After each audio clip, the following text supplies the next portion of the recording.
faisons tout sortir tous ceux qui travaillent aujourd'hui, d'origine immigrée et des immigrés actuels, et on verra comment ça va fonctionner. C'est précisément le discours que je dénonce en fait. Oui, mais... T'es dans le truc, si les immigrés travaillaient plus, la France tournerait pas. Mais personne ne te croit, Bruno. On nous a dit par exemple que les étrangers avaient sauvé la France durant la Seconde Guerre mondiale.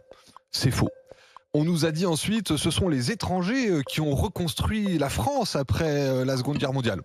Encore une fois, factuellement, c'est faux. Et aujourd'hui, le nouveau débat de ce type, ce sont les étrangers qui font tourner l'économie de notre pays. Sans eux, il n'y aurait plus personne pour faire tel métier, etc., etc. Encore une fois, c'est faux. L'INSEE nous indique que 6% des actifs en France sont étrangers. 6%. L'INSEE nous indique également que le taux d'inactivité des Français est de 28,5%. Le taux d'inactivité des étrangers dépasse les 38%. Les étrangers présents en France sont plus inactifs que les Français. Sur le taux d'emploi des Français est à 66%. Le taux d'emploi des étrangers présents en France est à 50%. Les étrangers présents sur le sol français travaillent moins que les Français. Ce sont les faits. Un beau boulot d'Antoine. Faut reconnaître. Bruno Poncet. Elle est là, la future coalition du pouvoir. Elle est là, regardez. C'est assez factuel. Moi, j'ai un oui, mais. C'est un oui avec un gros mais. Moi, c'est un non, mais. J'attends ce que va dire Bruno.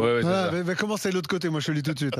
Bruno Poncet. Moi j'aime bien ce genre de discours parce que c'est vrai qu'effectivement, si tu prends les pourcentages, 22%. Après, il y a aussi un truc que Antoine n'a pas dit, c'est que si tu prends les Français d'origine immigrée qui sont arrivés après la Seconde Guerre mondiale et dont leurs enfants ou leurs petits-enfants travaillent aujourd'hui, font une majeure partie des métiers qu'Alain a cités.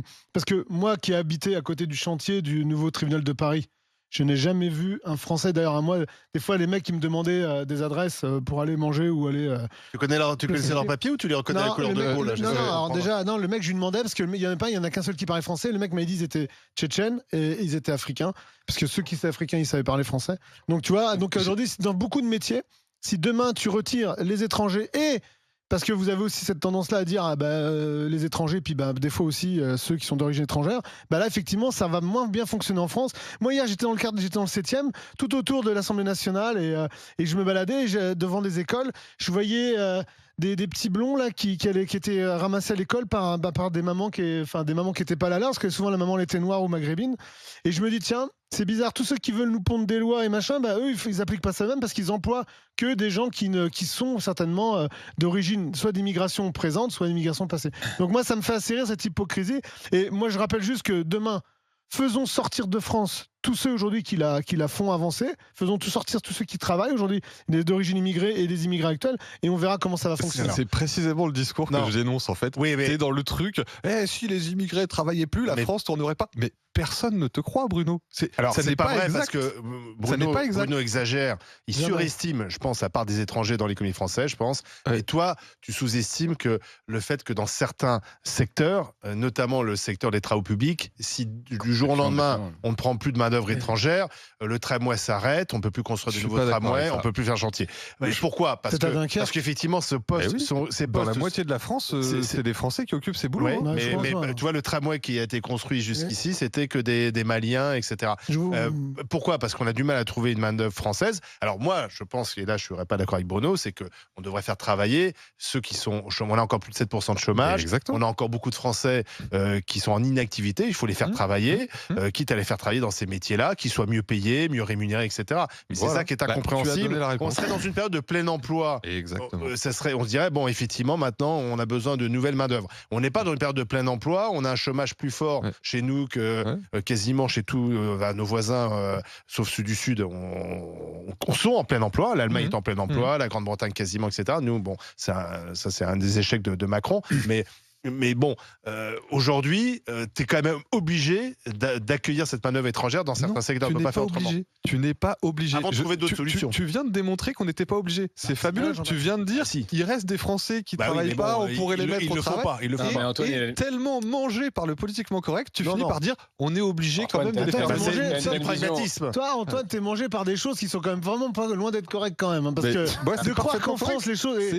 C'est factuel. Je t'ai donné les chiffres ne de vois l'INSEE. jamais des blancs derrière le camion de poubelle. Tu peux dire ce que tu veux. Mais- Et, le camion, et en mais- plus, les boueurs, c'est pas ce qu'il y a de plus mal payant en ce moment. Mais moi, je vois que Ça des me blancs fait derrière rire. le camion poubelle. Je vis à Dunkerque. Antoine, En il a fait, une vision, c'est- il a une vision Ouais, un peu ouais, puriste du sujet. D'abord, enfin, honnêtement, je pense que la question n'est pas super bien posée. Des travailleurs étrangers, il y en a dans tous les pays du monde, et y compris les Français sont dans tous les pays du monde et ils travaillent eux aussi comme travailleurs étrangers. Après, effectivement, il y a des métiers en tension pour lesquels il y a une main-d'œuvre étrangère qui est importante, mais la vérité, c'est qu'on peut certainement faire différemment. Ça va juste coûter beaucoup plus cher. Parce que l'hypocrisie totale du système, c'est que cette main-d'œuvre Exactement. étrangère, elle coûte pas cher. Exactement. Et aujourd'hui, on l'utilise. Donc, Donc, il y a du d'ailleurs, dumping social. Bien sûr. mais C'est pour ça il y a que un la intérêt- gauche, Une baisse des on salaires. a tout dénoncé. il y a un intérêt pour la main-d'œuvre étrangère de venir en France On parce dénonce le qu'il gagne capitalisme, mieux ça sa vous vie. Et dérange, que souvent, d'ailleurs, c'est une forme de diaspora du travail qui renvoie pas mal d'argent en Afrique, notamment quand c'est une immigration d'origine Ouais, dans les pays africaine. africains Et il y a une coupés, donc hypocrisie. ça va. En tout cas, il y a des intérêts qui sont Libre. très bien compris au niveau des entrepreneurs français, des grands groupes de BTP qui font travailler des sous-traitants avec une main-d'œuvre Oui, bon, étrangère enfin, pas chère. les donneurs Donc- d'ordre, c'est l'État et les régions. Hein. Alors, est-ce qu'à votre avis, on peut faire sans les travailleurs immigrés, oui ou non? étranger. Alors, on Étrangers. peut faire sans les travailleurs immigrés. Comme j'ai dit à votre collègue Sordardi, c'est que ça fait une quarantaine d'années que je suis dans la cuisine. Pareil. Et le problème qui se passait avant, enfin, il n'y avait pas de problème justement ce qui se passait avant parce qu'on n'était pas payé correctement. Ouais. Tandis que maintenant, c'est plus le cas. C'est-à-dire qu'on reprend les salaires qui sont proposés, c'est des salaires qu'on avait il y a 30 ans ou 40 ans. Donc il n'y a pas eu d'évolution après à ce point de vue-là. Donc il y a un effort à faire au point de vue des restaurateurs, ça c'est sûr et certain, mais il y a le gouvernement qui doit faire aussi un gros effort justement de ça. Pourquoi? Parce que vous le voyez autour de vous, Patrice, vous qui êtes dans la restauration, oui. Oui, complètement, puisque je connais des restaurateurs qui ont embauché des personnes étrangères qui sont pas en régularisation, mais les papiers sont en cours, où ils ont le droit d'être embauchés. D'accord. Et beaucoup moins cher que vous. Ah ben bien sûr, là de ce côté-là, c'est si on leur propose, de toute façon, ça sera le minimum, ça sera le comment ils sont obligés, c'est le SMIC, le SMIC. Et puis après, le problème, c'est que si moi j'arrive derrière et puis que je demande par rapport à mon ancienneté, par rapport à tout ça, si je leur demande 2005, 3000, ils vont refuser. Ça, c'est sûr et Patrice, certain. vous avez posé le débat. C'est le bon débat. La présence de travailleurs étrangers sur notre sol sert à certains employeurs à presser à la baisse les salaires. Et donc dire non Et en aux même temps, travailleurs quand tu vas au étrangers, restaurant, t'es c'est plutôt- faire monter les salaires. Mais en même temps, quand tu vas au restaurant, tu es plutôt satisfait aussi d'avoir des prix qui sont assez bas, quoi. Et moi, je veux Parce pas que le qu'on fasse- consommateur, c'est aussi ce qu'il cherche. Hein. On Il en- vote avec son porte-monnaie, il On vote en en a fonction parlé de son tout à l'heure, pouvoir Alain. d'achat. Moi, je suis persuadé que l'argent, il faut aller le chercher dans le gaspillage de l'État. Si on allège les charges pour le restaurateur, on lui demande de payer de bons salaires pour ses employés, et ben il arrivera à ne pas augmenter ses prix. J'ai Merci retrouvé ce que- Patrice. Ouais. Dans un instant, la J'ai discussion retrouvé ce que disait continue. Georges Marchais en 80. Peut-on faire oui ou Mais je non suis sans Georges les Marchais, là. travailleurs étrangers On verra où on en est dans la consultation. Une équipe dit oui, une équipe dit non. À tout de suite avec les grandes gueules.